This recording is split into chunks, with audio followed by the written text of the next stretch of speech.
ಬಾಲ ಗರ್ಭಿಣಿಯರ ವಿಚಾರಕ್ಕೆ ಸಂಬಂಧಪಟ್ಟಂತೆ ಮೊನ್ನೆನೂ ಕೂಡ ಒಂದು ಸುದ್ದಿಯನ್ನ ಮಾಡಿದ್ವಿ. ಸಾವಿರಾರು ಕೇಸ್ಗಳು ರಾಜ್ಯದಲ್ಲಿ ಪ್ರತಿ ವರ್ಷನೂ ಕೂಡ ದಾಖಲಾಗ್ತಾ ಇರುವಂತದ್ದು.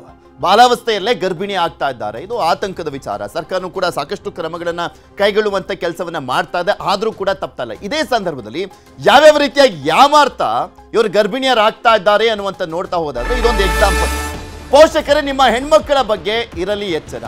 ವಂಚಕರ ಮಾತಿಗೆ ಮರಳಾಗ್ತಾ ಇದ್ದಾರೆ ಬಾಲಕಿಯರು. ಜೀವನವನ್ನೇ ಹಾಳು ಮಾಡ್ಕೊಳ್ತಾ ಇದ್ದಾರೆ ಅಪ್ರಾಪ್ತಿಯರು. ಚಿಕ್ಕ ವಯಸ್ಸಲ್ಲಿ ಏನಾದರೂ ಸ್ವಲ್ಪ ಆಸೆ ಅದು ಇದು ಅಂತೆಲ್ಲ ತೋರಿಸ್ಬಿಟ್ರೆ ಸಾಕು, ಬೇಗ ಮರಳಾಗ್ತಾ ಇದ್ದಾರೆ. ಸ್ವಲ್ಪ ಲ್ಯಾವಿಶ್ ಲೈಫನ್ನು ತೋರಿಸ್ಬಿಟ್ರೆ, ಬೈಕಲ್ಲಿ ಓಡಾಡುವಂಥದ್ದು, ಕಾರಲ್ಲಿ ಓಡಾಡುವಂಥದ್ದು, ಅವನ ಹತ್ರ ಏನಾದರೂ ಸ್ವಲ್ಪ ದುಡ್ಡಿರುವಂಥದ್ದು ಅಥವಾ ಅವನು ಜಾಸ್ತಿ ಪ್ರೀತಿಯನ್ನು ತೋರಿಸ್ಬಿಟ್ರೆ ಬೇಗ ಮರಳಾಗುವಂಥ ಕೆಲಸ ಆಗ್ತಾರೆ. ರಾಯಚೂರು ಜಿಲ್ಲೆಯಲ್ಲಿ 15 ವರ್ಷದ ಬಾಲಕಿ ಗರ್ಭಿಣಿಯಾಗಿದ್ದಾಳೆ. 9ನೇ ತರಗತಿ, ಇನ್ನು 9ನೇ ತರಗತಿಯ ವಿದ್ಯಾರ್ಥಿನಿ ಗರ್ಭಿಣಿಯಾಗಿರುವಂಥದ್ದು ಬೆಳಕಿಗೆ ಬಂದಿದೆ. ರಿಮ್ಸ್ನಲ್ಲಿ ಬಾಲಕಿಯ ಜೀವನ್ ಮರಣ ಹೋರಾಟ. 25 ವರ್ಷದ ಆರೋಪಿ, ಅವನು ಪಾಪಿ ಇದನ್ನಲ್ಲ, 25 ವರ್ಷದ ಯುವಕ, ಆತನ ಮಾತಿಗೆ ಮರಳಾಗಿದ್ದಂಥ ಬಾಲಕಿಯನ್ನ ಗರ್ಭಿಣಿ ಮಾಡಿ ವಂಚಿಸಿದ್ದಾನೆ ಕಿರಾತಕ. ಹೆಚ್ಚು ಗರ್ಭಪಾತ ಮಾತ್ರೆಗಳನ್ನು ನೀಡಿದಂತೆ ಆರೋಪಿ. ಹೆಚ್ಚು ಗರ್ಭಪಾತ ಮಾತ್ರೆಗಳನ್ನು ನೀಡಿದ್ದಾನೆ. ಆಕೆಯ ಜೊತೆ ಲೈಂಗಿಕ ಕ್ರಿಯೆಯನ್ನು ಮಾಡಿ ಹೆಚ್ಚು ಗರ್ಭಪಾತ ಮಾತ್ರೆಗಳನ್ನು ಕೊಟ್ಟು ಮಾತ್ರೆಗಳನ್ನು ನುಂಗಿದಂಥ ಬಾಲಕಿಗೆ ತೀವ್ರ ರಕ್ತಸ್ರಾವ ಆಗಿದೆ. ರಿಮ್ಸ್ಗೆ ರವಾನಿಸಿರುವಂಥದ್ದು ಲಿಂಗಸಗೂರು ಆಸ್ಪತ್ರೆಯ ವೈದ್ಯರು. ತೀವ್ರ ನಿಗಾ ಘಟಕದಲ್ಲಿ ಅಸ್ವಸ್ಥ ಬಾಲಕಿಗೆ ಚಿಕಿತ್ಸೆಯನ್ನು ಕೊಡಲಾಗ್ತದೆ. ಮಸ್ಕಿ ಠಾಣೆಯಲ್ಲಿ ಪೋಕ್ಸೋ ಕೇಸ್ ದಾಖಲಾಗಿದೆ. ಆರೋಪಿಯನ್ನ ಬಂಧಿಸಿರುವಂಥದ್ದು ಮಸ್ಕಿ ಠಾಣಾ ಪೊಲೀಸರು. ಮಸ್ಕಿ ಪೊಲೀಸ್ ಠಾಣೆಯಲ್ಲಿ ಮುಂದುವರೆದಿದೆ ತನಿಖೆ. ಬಾಲಕಿಯನ್ನ ಆತನ ಕಾಮತೃಷೆಗೆ ಯೂಸ್ ಮಾಡಿಕೊಂಡಿದ್ದಾನೆ.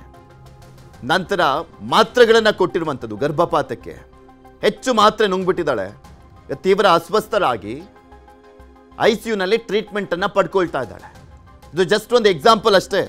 ಈ ಥರದ ಕೇಸು ನೂರಾರು ಕೇಸ್ಗಳು ಡೈಲಿ ಆಗ್ತಾ ಇದ್ದಾವೆ ಈ ಥರದ್ದು. ಇದ್ರ ಬಗ್ಗೆ ಇನ್ನಷ್ಟು ಮಾಹಿತಿಯನ್ನು ಕೊಡ್ತಾ ಹೋಗ್ತಾರೆ ನಮ್ಮ ರಾಯಚೂರಿನ ಪ್ರತಿನಿಧಿ ವಿಶ್ವನಾಥ್ ಹೂಗಾರ್ ನಮ್ಮ ಜೊತೆ ದೂರವಾಣಿ ಸಂಪರ್ಕದಲ್ಲಿ ಜಾಯ್ನ್ ಆಗಿದ್ದಾರೆ. ವಿಶ್ವನಾಥ್, ಈ ಕೇಸ್ ಬಗ್ಗೆ ಏನು ಅಪ್ಡೇಟ್ ಸಿಗ್ತಾ ಇದೆ?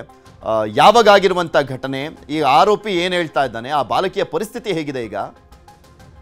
ಪೃಥ್ವಿ, ರಾಯಚೂರು ಜಿಲ್ಲೆಯ ಪಕ್ಕದಲ್ಲಿರುವಂತಹ ಯಾದಗಿರಿಯಲ್ಲಿ ಹಾಸ್ಟೆಲ್ ಒಂದರಲ್ಲಿ ವಿದ್ಯಾರ್ಥಿನಿಯರು ಶೌಚಾಲಯದಲ್ಲಿ ಇವತ್ತು ಡೆಲಿವರಿ ಆದಂತಹ ಪ್ರಕರಣ ಒಂದು ಮಾಸುವ ಮುನ್ನವೇ, ಅಂತಹ ಒಂದು ಕಹಿ ಪ್ರಕರಣ ಮಾಸುವ ಮುನ್ನವೇ ರಾಯಚೂರು ಜಿಲ್ಲೆಯಲ್ಲಿ 9ನೇ ತರಗತಿ ಬಾಲಕಿಯವರುಗಳು ಇವತ್ತು ಗರ್ಭಿಣಿಯಾದಂತಹ ಒಂದು ಪ್ರಕರಣ ಬೆಳಕಿಗೆ ಬಂದಿದೆ.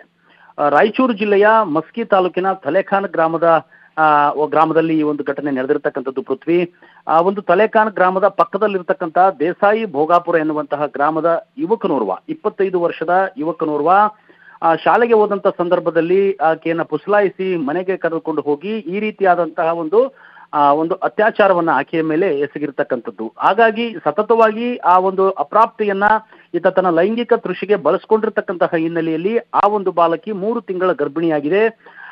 ತದನಂತರದಲ್ಲಿ ಇದೇ ಕಳೆದ 31ನೇ ತಾರೀಕಿನಂದು ಏಕಾಏಕಿ ಆ ಹುಡುಗಿ ಕಾಣೆಯಾಗ್ತಾಳೆ ಮನೆಯಿಂದ.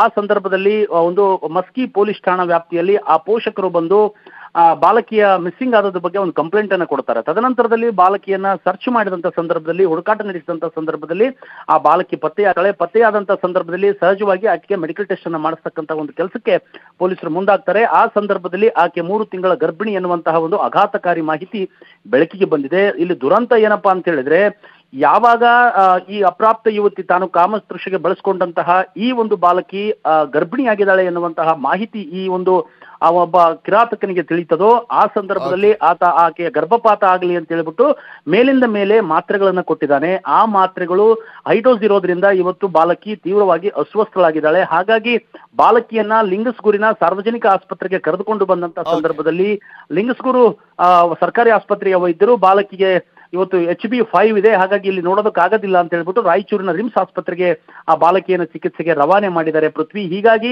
ವಂಚಕರ ಮಾತಿಗೆ ಮರಳಾಗಿ ಇವತ್ತು ಬಾಲಕಿಯರು ರಾಜ್ಯದಲ್ಲಿ ಈ ರೀತಿಯಾದಂತಹ ಒಂದು ಅವಘಡಗಳಿಗೆ ತುತ್ತಾಗ್ತಾ ಇದ್ದಾರೆ. ಹೀಗಾಗಿ ಪೋಷಕರಾಗಿರ್ಬೋದು ಅಥವಾ ಶಾಲೆಯಲ್ಲಿ ಶಿಕ್ಷಕರಾಗಿರ್ಬೋದು ಈ ಗುಡ್ ಟಚ್ ಬ್ಯಾಡ್ ಟಚ್ ಅಂತಕ್ಕಂಥ ಒಂದು ವಿಚಾರವನ್ನ ಸಣ್ಣ ಮಕ್ಕಳಿಗೆ ತಿಳಿಸಿಕೊಡ್ಬೇಕಾದಂತ ಅನಿವಾರ್ಯತೆ ಇದೆ.